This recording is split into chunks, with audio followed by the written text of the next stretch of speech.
80 का दशक हम में से कईयों के जीवन का ऐसा गोल्डन पीरियड था जिसके साथ हमारी खूब यादें जुड़ी हुई।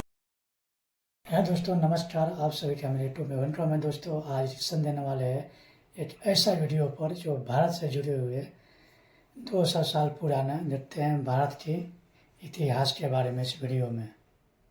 80 का दशक हम में से कईयों के जीवन का ऐसा गोल्डन पीरियड था जिसके साथ हमारी खूब यादें जुड़ी हुई हैं।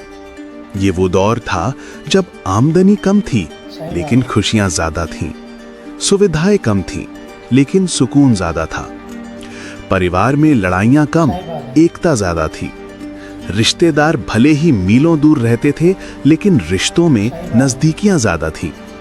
मोहल्ले में सिर्फ एक दो घरों में ब्लैक एंड व्हाइट टीवी हुआ करती थी लेकिन उसमें रामायण देखने पूरा मोहल्ला इकट्ठा हो जाता था।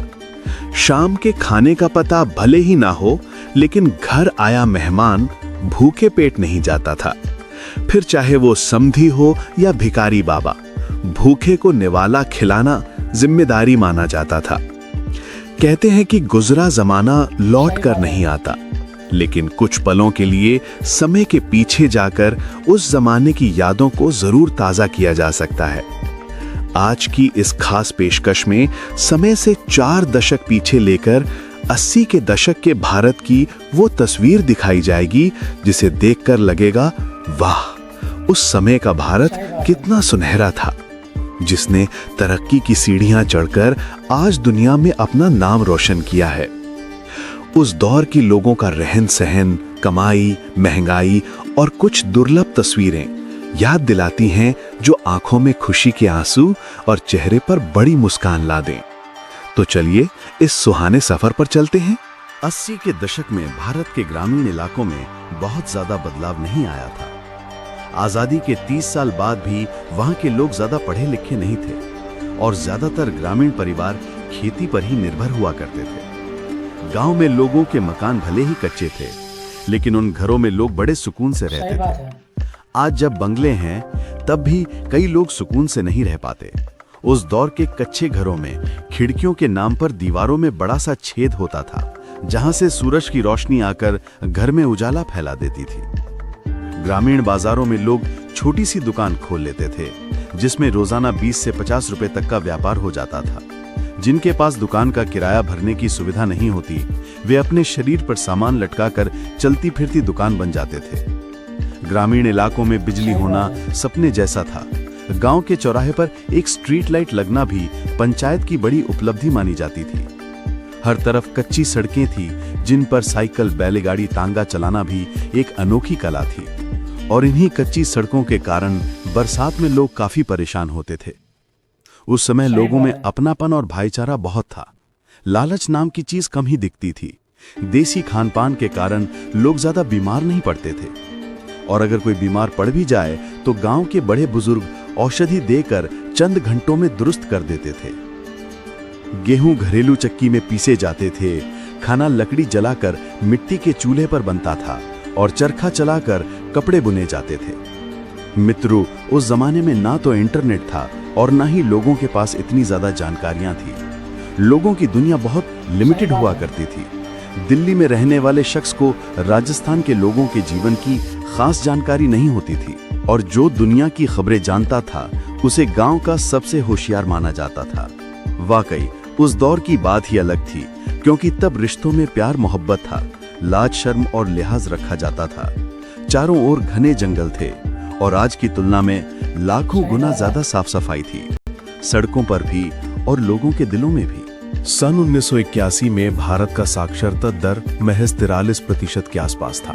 हालांकि तब लोगों को पढ़ाई की अहमियत और समझ में आने लगी थी, इसलिए सुविधाएं न होने के बावजूद बच्चे सरकारी स्कूल या गली नुक्कड़ के मास्टर जी के पास पढ़ने जाते थे। कोलकाता की तस्वीरों में बच्चे धूप में पुरानी लकड़ी की खटिया पर बैठकर पढ़ते दिखते हैं और एक दुर्लभ तस्वीर में यूनिफॉर्म पहने स्कूल जाती बच्चियां चूहों को दाना खिलाती नजर आती हैं।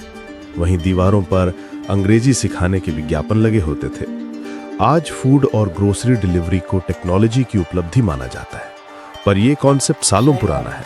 रोज सुबह दूध वाले भैया तय समय पर घंटी बजाकर बिना मिलावट का गाय भैंस का ताजा दूध दे जाते थे। शहरों में उस वक्त हिंदुस्तान एम्बेसडर और पद्मिनी जैसी गाड़ियां सड़कों पर खूब दिखती थीं। जिनके पास गाड़ी खरीदने लायक आमदनी नहीं होती थी, वे अपनी साइकिलें लेते थे या साइकिल वाले तांगे पर सफर करते थे। देश विदेश के ब्रांड्स कम थे, इसलिए गर्मियों में सड़क किनारे कच्चा सोडा या गोली सोडा खूब बिकता था। घर घर में 24 घंटे पानी नहीं आता था। मोहल्लों में हैंडपंप लगे होते थे। सुबह सुबह गली के नुक्कड़ पर दादाजी लोग अखबार लेकर बैठ जाते थे, क्योंकि देश दुनिया की जानकारी का वही प्रमुख जरिया था। उस दौर में परिवार के सभी लोग छोटे मोटे काम किया करते थे। सिलाई, सब्जी बेचना, जूते पॉलिश करना, तांगा चलाना वगैरह। दिखावे का ट्रेंड नहीं था। कोई काम छोटा बड़ा नहीं, बस मेहनत से 2 वक्त की रोटी कमाने का जरिया था। उस दौर में राजनीति में उथल पुथल, आर्थिक अनिश्चितता और सप्लाई डिमांड के दबावों के चलते आम चीजों की कीमतों में बढ़ोतरी महसूस की जाती थी। सोना चांदी से लेकर दाल चावल तक के दाम लोगों की चर्चा में रहते थे और सीमित आय में गुजारा करना कई घरों के लिए चुनौती था। रोजगार के औसत स्रोत छोटे कारोबार, मजदूरी और सेवा क्षेत्र की प्रारंभिक भूमिकाओं में थे, जिससे मासिक आय सीमित रहते हुए भी घर परिवार सामूहिकता से चलता था। इसी कारण बचत, सादगी और सामुदायिक सहयोग उस समय के जीवन मूल्यों की पहचान थे।